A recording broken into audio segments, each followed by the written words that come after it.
నేనైతే ఒక టిప్ చెప్పాలనేసి వచ్చాను. మీరందరూ దోసపిండి రుబ్బుకుంటారు కదా, ఇలాగా దోసపిండిలో ఏం వేయాలో మీకు తెలుసు. మెంతులు వేస్తాం, కొంచెం శనగపప్పు, కొంచెం సగ్గుబియ్యం, బియ్యం అన్నీ వేసి మినపగుడ్లు కొంచెం వేసుకొని నానబెట్టుకుంటాం. గ్లాసుడు మినపగుడ్లకి ఒక 3 గ్లాసులు బియ్యం అయితే వేస్తాం ఎవరమైనా.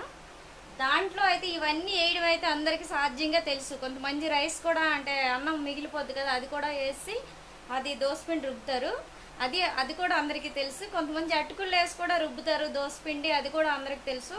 ఒక విషయానికి వస్తే ఒక చిట్కా మాత్రం మనకైతే ఎవరు చెప్పరు. ఒక టిప్ అయితే ఇదిగోండి, పెరుగు ఉంటుంది కదా, ఈ పెరుగు కూడా మనం అప్పటికప్పుడే దోశ వేసుకోవాలి అనేసి అనుకుంటే మనమేమో పెరిగినైతే యాడ్ చేసుకోవాలండి. పెరుగు ఒక 4 స్పూన్స్ అయితే సరిపోతాయి, 4-5 అయితే సరిపోతాయండి. అది అప్పుడు మనకి ఒక 10 దోశలు వేసుకోవచ్చు. అంత పెరుగు అయితే మనమైతే అందులో కలుపుకోవాలి. ఒక్క ట్రిప్కి